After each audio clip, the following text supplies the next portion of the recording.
South Wales was infamous for its use of 062 tank locomotives due to the large numbers of the type built for local companies. Though many companies in the area use the type, the Brecon and Merthyr Railway, the Barry Railway, the Rumney Railway, etc., the Taff Vale Railway was one of the first in Britain to use the 062 wheel arrangement and was the first to use it in Wales.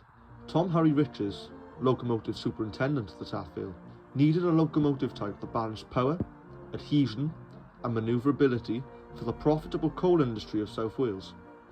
He took inspiration from the Lancashire and Yorkshire Railway Barton Wright 062 tanks.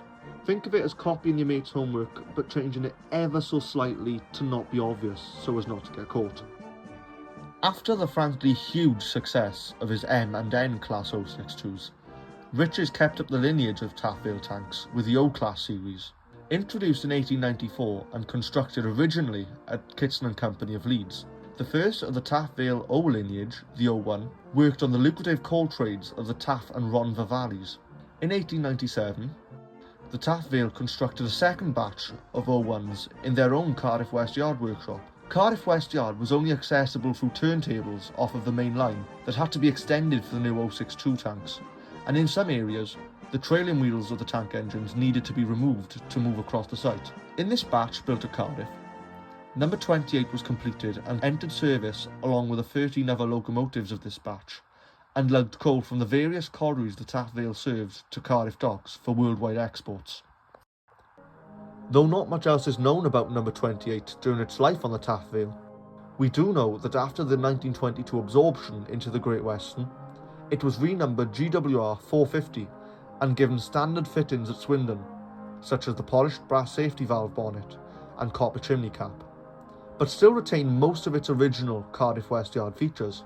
Number 28 and the rest of the O1s received these modifications as part of the GWR's effort to standardise the dozens of inherited pre-grouping tank engines from these South Wales companies.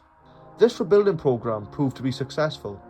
However, many criticised the programme as finished results often looked unpleasant compared to their original designs, which, when you looked at the results, it's not hard to see what they mean. More controversially, while Swindon was busy replacing these older parts with new Great Western fittings to older types, Charles Collett introduced the brand new 5600 class of tank engines.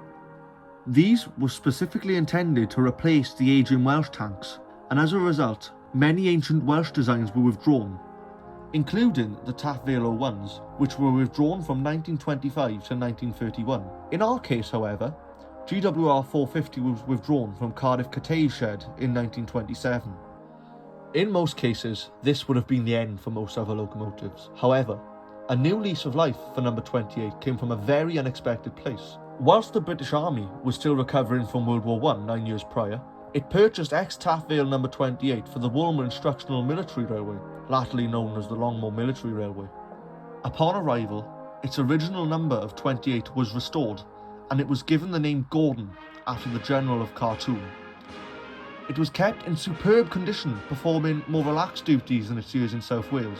Things went smoothly until 1939 when war broke out.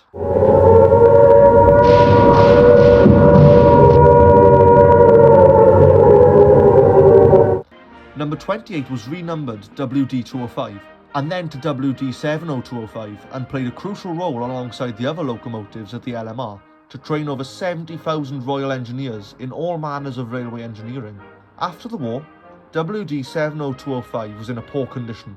It was sidelined until 1947, when it was sold to the newly formed National Coal Board for use at their Hetton colliery, part of the famous Lambton, Hetty and Joycey Railway of the Durham coalfield. During its time at Hetton, it was renumbered to 67 in the Durham division of the NCB and was put in an apple green livery, such was the Lambton Railway branding before nationalisation, and was heavily used during its time. It retained the name Gordon from its days at Longmoor, and was used to take coal wagons from the pithead at Hetton to South Dock, Sunderland. This evidently took its toll on the O1, as the National Coal Board gave it an extensive overhaul in 1955. During this overhaul, it received new side tanks, a new boiler, and other minor components. Considering everything the loco had been through, the longevity of the life of the parts is a clear sign of Cardiff West Yard's workmanship. Sadly, in 1959, the Hetton Colliery Railway separated from the Lambton network and was closed, leaving the ex-Taff Vale number 28's future in doubt, once again as the Coal Board put it in storage. After working through 65 years, 2 world wars, through 4 different companies and 3 times in storage, Taff Vale No. 28 was well deserving of bowing out nobly. However, the NCB received many requests for the last Welsh-built Taff Vale loco to be preserved, and in 1963, NCB Durham Division No. 67 was transferred to the British Transport Board for preservation. Now officially preserved, it was stored by British Railways at Caerphilly Works in 1963 until the closure of the workshop in the July of that year. It was then moved to Stratford-upon-Avon 18 months later, where it was stored after purchase by the National Railway Museum as part of the National Collection. In 1967, it was placed under the care of the Caerphilly Railway Society, which operated on the lines of the former railway works, the erecting shop of which had been taken over by South Wales Switchgear Limited.